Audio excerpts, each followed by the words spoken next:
सुबह हुई, लेकिन हवा में वो पुरानी खुशबू नहीं थी। कल रात की लड़ाई के निशान अभी भी ताजे थे। अल्फा जख्मी था, लेकिन उसकी आंखों में अभी भी चेतावनी थी। स्टैग और बेयर भी थक चुके थे। जीत मिली थी, पर कीमत चुकानी पड़ी थी। बच्चे अभी भी डरे हुए थे। वो गुफा से बाहर निकलने की हिम्मत नहीं कर रहे थे। तभी ईगल वापस आया। उसकी चीख में डर नहीं, उलझान थी। फॉक्स ने हवा सूंघी। कुछ अजीब था, कोई ऐसी बू जो जंगल की नहीं थी। सबने एक साथ ऊपर देखा। आसमान में कुछ गलत हो रहा था।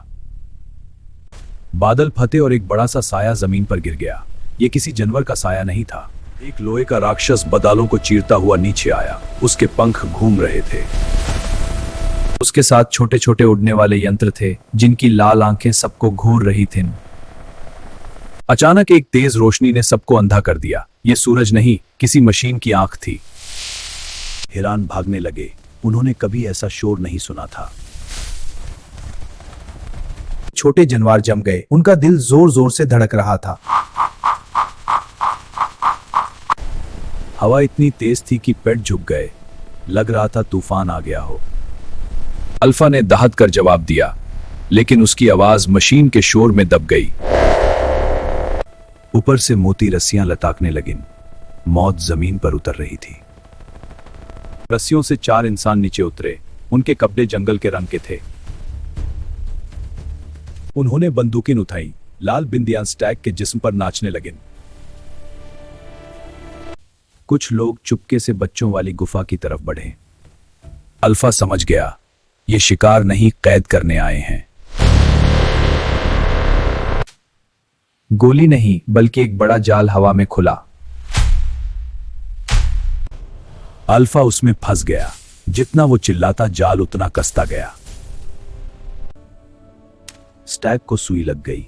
उसकी ताकत घुटनों से छिन गई। वो स्टैग को घसीटने लगे। वो बेचारा कुछ नहीं कर सकता था। बच्चों को पिंजरे में डाल दिया गया। उनकी चीखें दिल चीर देती थीं।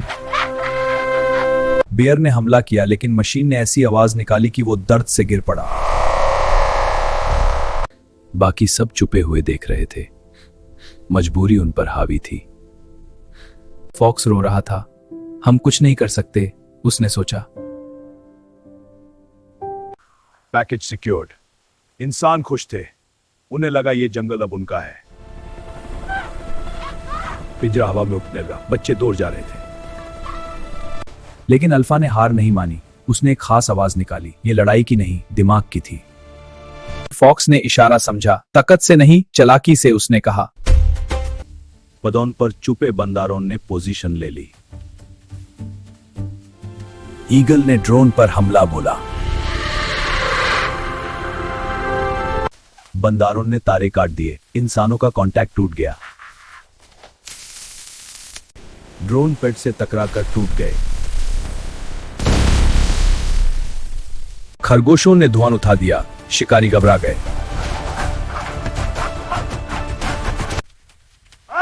एक शिकारी गुस्से में दौड़ा और सीधा कीचड़ में जा गिरा। वो निकलने की कोशिश करने लगा, और तभी बियर उठा। वो बोश नहीं था।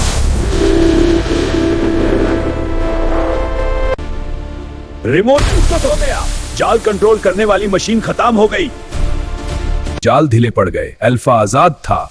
उसकी आंखों में अब वही पुरानी आग थी।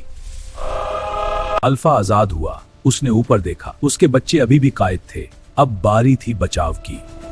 अल्फा और स्टैग ने मिलकर एक विशाल पेड़ को धक्का दिया। वो उस गिराना चाहते थे।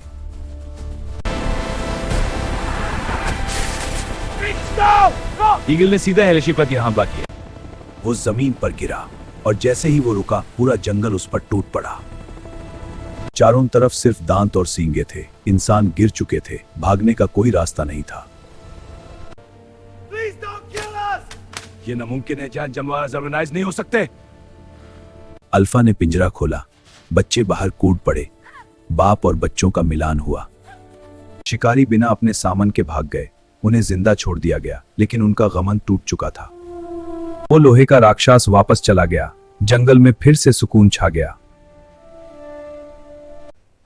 अल्फा ने सबको देखा। आज हमने सीखा कि ताकत पंजुन में नहीं, एकता में होती है।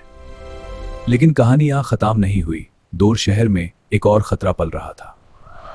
अगर हम उन्हें नहीं रोक सकते तो वो हमारे घर को मिटा देंगे। तैयार रहिए, पार्ट 8 में मशीन्स हमला करेंगी।